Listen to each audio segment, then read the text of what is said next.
रहमानिर्रहीम अस्सलाम वालेकुम। अच्छा जी, नेक्स्ट जो हमारा टॉपिक है वो है स्टेट सिस्टम। स्टेट सिस्टम में अगर हम यानी कि देखें तो हमने क्या चीज़ इसमें पढ़नी है, तो वो हमने पढ़नी है the nature and emergence of modern nation state system. मतलब आज की जो मॉडर्न नेशन स्टेट सिस्टम है इसकी नेचर क्या थी और ये किस तरह इमर्ज हुई, इस चीज़ को हमने आज स्टडी करना है, यानी कि स्टेट सिस्टम को। सबसे पहले हम इसका थोड़ा सा इंट्रोडक्शन देख लेते हैं।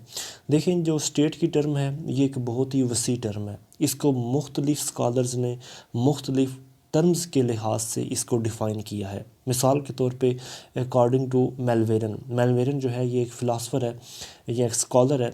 इसके मुताबिक ये स्टेट की क्या डेफिनेशन करता है, वो कहता है कि define the state as essentially a class structure and organisational of one class dominating over the other classes. मेलवेरियन के कहता है कि स्टेट एक ऐसा स्ट्रक्चर है, एक ऐसा क्लास स्ट्रक्चर है जिसमें एक क्लास जो है वो दूसरी क्लास के ऊपर डोमिनेट कर रही है। मतलब एक बाकायदा एक ऑर्गेनाइजेशन ऑफ डिफरेंट क्लासेस है जिसमें एक क्लास दूसरी क्लास के ऊपर डोमिनेट कर रही है।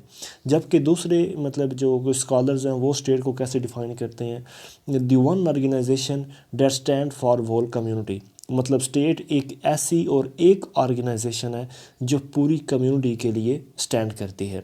अच्छा, अब इसकी स्टेट की डेफिनेशन देखते हैं। स्टेट की डेफिनेशन अगर एरिस्टोटल की ज़ुबान से देखें तो एरिस्टोटल क्या कहता है।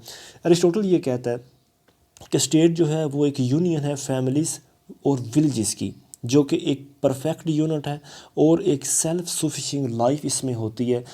मतलब इसको ने इंश्योर करनी होती है self sufficient life which mean a happy and honourable life. मतलब स्टेट एक ऐसी यूनियन होती है जिसमें फैमिलीज़ और विलेजेस जो होते हैं वो एक परफेक्ट और सेल्फ सफिशिएंट लाइफ को रिक्वायर करते हैं।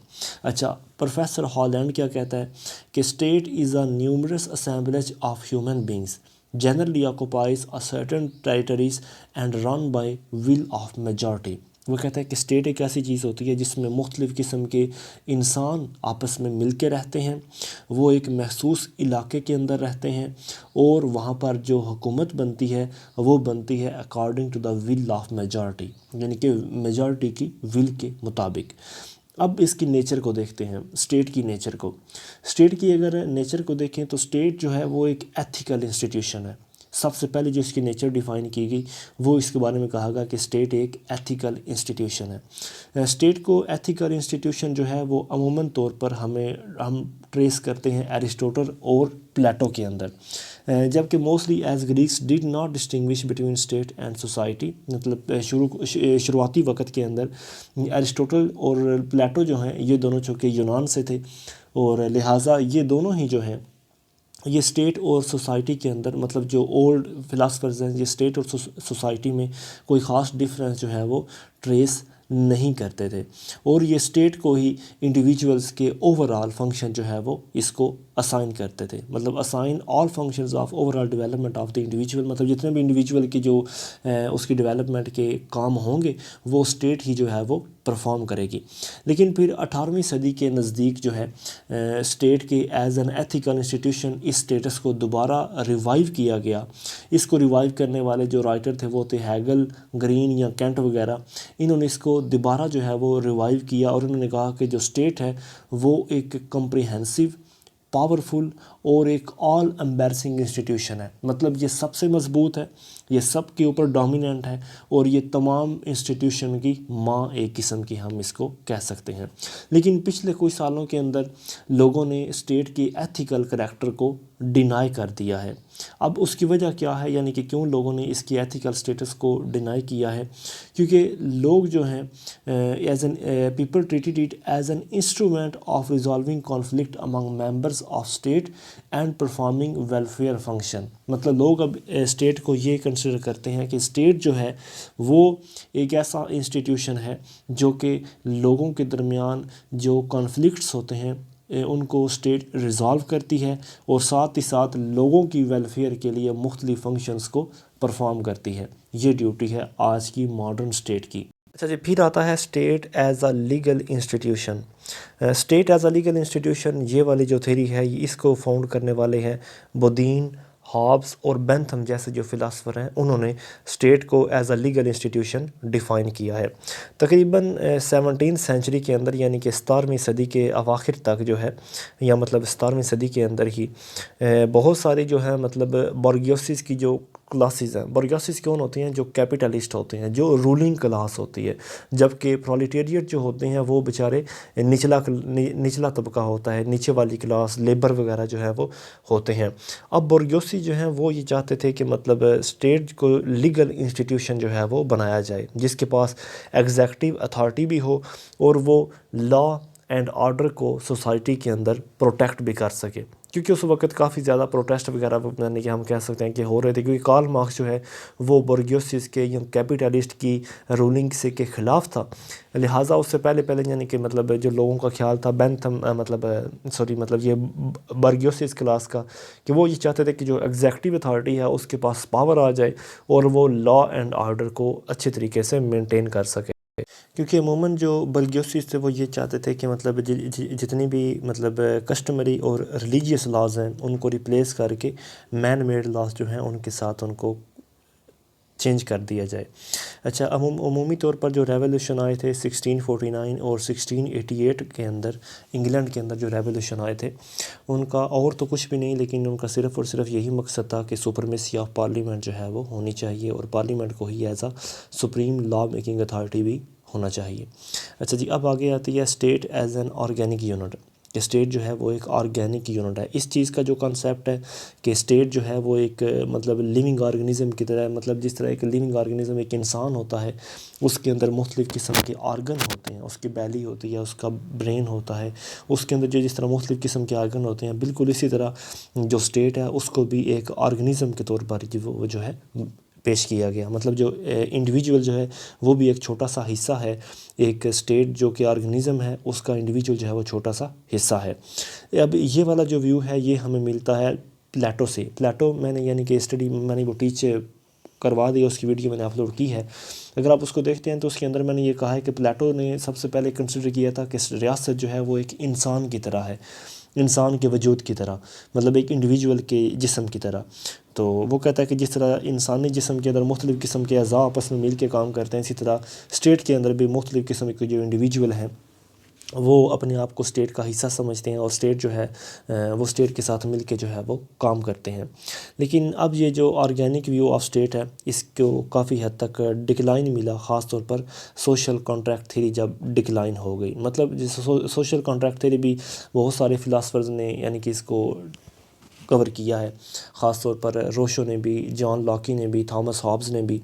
और मतलब जैसे ही सोशल कॉन्ट्रैक्ट थ्योरी का कंसेप्ट बाहर निकला, बिल्कुल उसके साथ ही जो organic view of the state है उसको भी सेट बैक आ गया।